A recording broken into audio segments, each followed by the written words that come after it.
Halo semuanya, perkenalkan nama saya adalah Valen Siahaan dari Fakultas Ekonomi Bisnis, jurusan Bisnis Digital dari kelas BBSR. Pada kesempatan kali ini saya akan mereview sebuah buku yang menarik untuk memenuhi. Pada saat ini saya akan mereview sebuah buku yang berjudul Smart Leadership Belajar dari Pemimpin Top Dunia yang ditulis oleh M. Soeyanto dan diterbitkan oleh Andi Yogyakarta pada tahun 2005. Buku ini mempunyai halaman berjumlah 160 halaman. Sesuai dengan namanya, buku ini merupakan salah satu buku motivasi yang membahas tentang bagaimana cara menjadi pemimpin yang cerdas dengan belajar dari tokoh-tokoh besar di dunia. Dari judulnya kan kita bisa tahu bahwa buku ini menceritakan bagaimana seseorang bisa berkembang menjadi pemimpin yang sukses dengan mencontoh pengalaman orang lain. Buku ini juga tidak hanya berisi teori, teman-teman, tapi kisah nyata dari sebuah pemimpin top dunia dari berbagai bidang. Ada yang dari bidang politik, dari bidang bisnis, toko, inspiratif, atau lainnya. Kita sebagai pembaca bisa melihat bagaimana cara mereka bisa berpikir, bisa mengambil sebuah masalah, keputusan, atau menghadapi masalah tersebut, sehingga bisa mencari jalan solusi yang tepat dalam menyelesaikan sebuah masalah mereka pribadi. Menurut saya buku ini sangatlah menarik karena di dalamnya bahasanya bisa dimengerti dan tidak membosankan. Juga kalimatnya digunakan sederhana, tidak terlalu formal untuk anak muda seperti kita. Kata-katanya juga sangat pas untuk bisa kita mengerti agar kita bisa memahami menjadi seorang pemimpin itu bagaimana. Di sini juga M. Soeyanto menjelaskan bagaimana pemimpin tersebut kemudian dapat diikuti oleh para orang lain.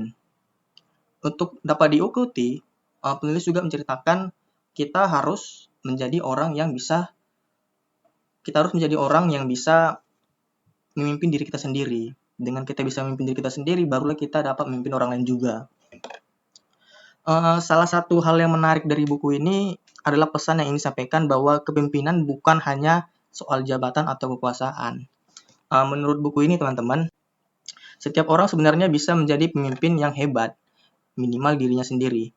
Kepemimpinan lebih ditekankan pada sikap seperti tanggung jawab, keberanian, cara mengambil keputusan, etos kerja yang tinggi, dan juga kemampuan untuk mempengaruhi orang lain secara relevan, terutama bagi kita seorang generasi muda yang sedang mencari jati diri atau sedang mencari pengalaman pribadi. Menurut saya kelebihan utama dari buku ini ada pada pendekatan yang inspiratif dengan menggunakan contoh-contoh kisah nyata dari kehidupan para pemimpin top dunia tersebut. Dari pemimpin top dunia ini kita juga bisa belajar bagaimana mereka yang awalnya mengalami sebuah kesulitan, kegagalan, bahkan penolakan sebelum akhirnya bisa berhasil.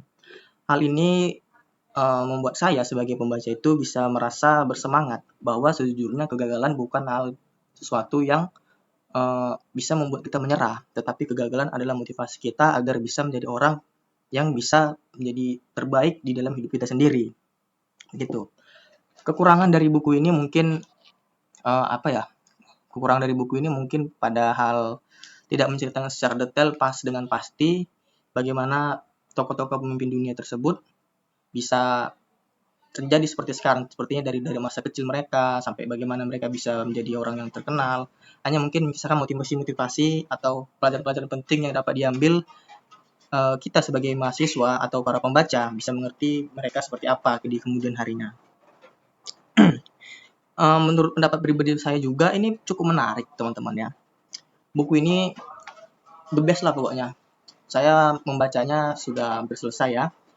Saya juga menjadi tersadarkan bahwa untuk menjadi pemimpin yang hebat juga haruslah berawal dari kesadaran diri kita, bagaimana cara kita bisa mengatur diri kita sendiri, lalu bisa dapat mengatur kehidupan orang lain. Mungkin hanya itu saja yang bisa saya sampaikan dari review buku ini. Kiranya buku ini hasil review saya bisa membantu teman-teman sekalian untuk dapat memahami isi dan arti dari buku tersebut. Terima kasih.